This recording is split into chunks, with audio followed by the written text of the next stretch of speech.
देखिए ईरान के विदेश मंत्री अब्बास अराक्ची के 2 बयान सामने आए। उन्होंने जब अपाचे हेलीकॉप्टर को लेकर डोनाल्ड ट्रंप ने धमकियाँ दी कि अमेरिका बदला लेगा, तो उसके बाद अब्बास अराक्ची साहब की तरफ से बयान आया कि ईरान नहीं चाहता कि उसकी सीमा के आसपास या सीमा के अंदर किसी भी तरह से दुश्मन देश का कोई भी एयरक्राफ्ट या मिलिट्री प्रेजेंस हो। यानी ईरान की सीमा से दुश्मन दूर चले जाएं, तभी शांति हो सकती है। इस तरह के बयान अब्बास अराक्ची साहब की तरफ से आए। उसके बाद जब हमला किया गया, हमले के बाद अब फिर अब्बास अराक्ची साहब का एक बयान सामने आया है। उन्होंने कहा है कि ईरान पर किसी भी तरह के हमले का बड़ा बदला लिया जाएगा और करारा जवाब दिया जाएगा दुश्मनों को। और देखिए अब ये जवाब देना शुरू भी हो गया है।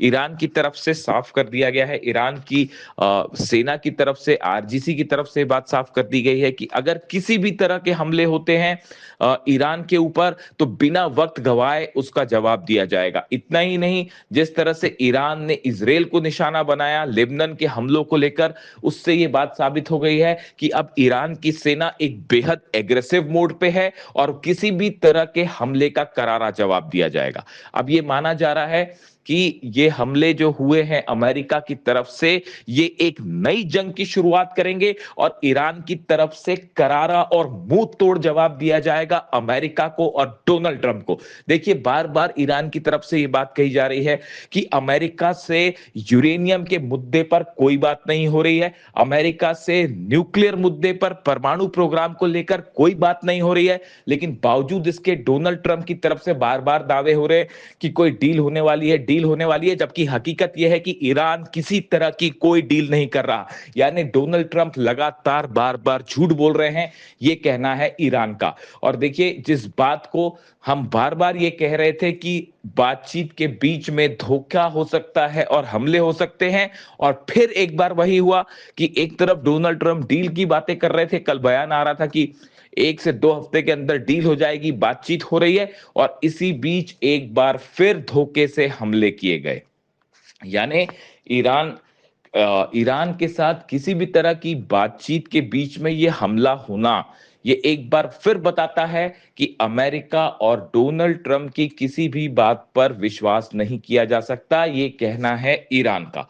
अब देखिए जो हमले हुए हैं इससे ईरान में कितना नुकसान हुआ है, इसकी खबरें आने में थोड़ा वक्त लगेगा, लेकिन करीब 10 से ज्यादा लोकेशंस है जिनको निशाना बनाया गया है और इसमें बड़े धमाके हुए हैं, बड़े आग के गुबार दिखाई दिए हैं, धमाकों की आवाज कई किलोमीटर तक सुनाई दी। इसके अलावा देखिए एक बड़ी अहम खबर यह भी है जो सामने आई है कि अमेरिका की तरफ से जो हमले किए गए, इसमें ईरान के नए डिफेंस सिस्टम को निशाना बनाने की कोशिश की गई है। देखिए पिछले कुछ समय से ये खबरें आ रही हैं कि ईरान ने अपने डिफेंस सिस्टम से अमेरिका और इजराइल को खासा मुश्किल में डाल दिया है, परेशान कर रखा है।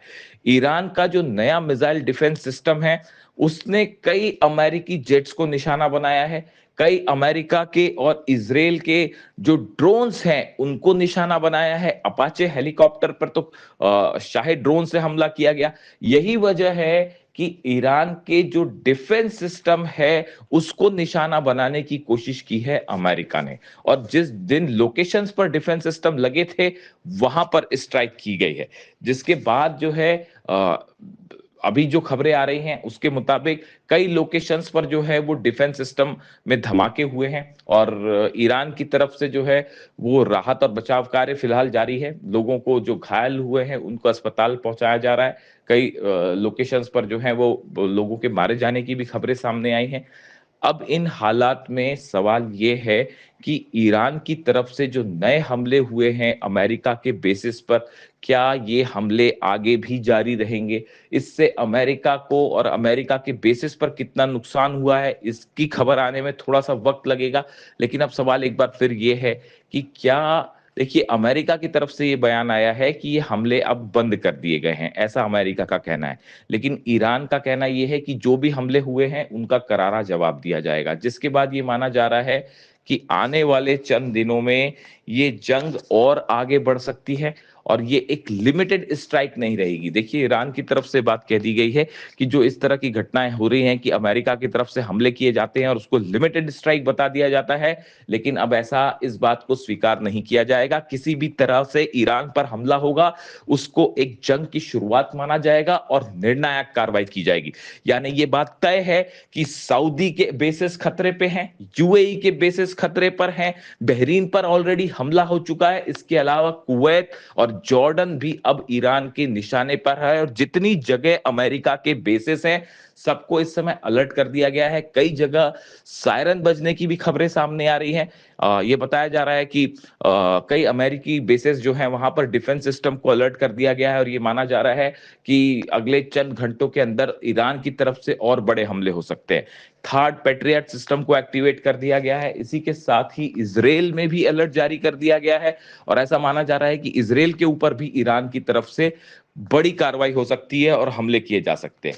लेकिन यानी फिलहाल हालात ये है कि पूरा मिडिल ईस्ट एक बार फिर सुलग रहा है और हॉर्मूज से लेकर पूरे मिडिल ईस्ट में एक नई जंग का आगाज होता दिखाई दे रहा है। अगले चंद घंटे बेहद अहम है, जो ये तय कर देंगे कि आने वाले दिनों में मिडिल ईस्ट क्या एक नई जंग की तरफ आगे बढ़ रहा है। इन पूरे हालात पर हमारी नजर है और